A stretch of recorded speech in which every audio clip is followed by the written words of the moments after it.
In today's video, I'm gonna be walking through two different ways to see your iCloud photos on your iPhone.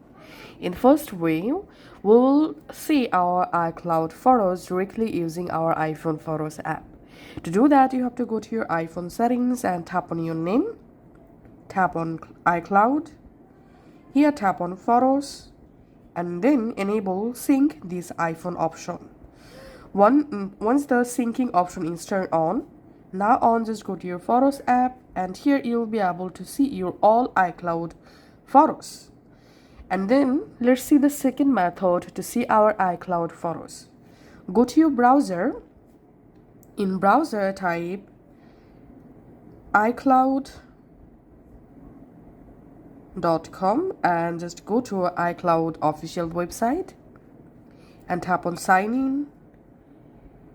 And then just go ahead and sign into your iCloud account using your Apple ID. Once you successfully signed into your iCloud account, tap on Photos. And here you will be able to see all of your uploaded iCloud photos and videos. So that's how you can actually do it. Thanks for watching.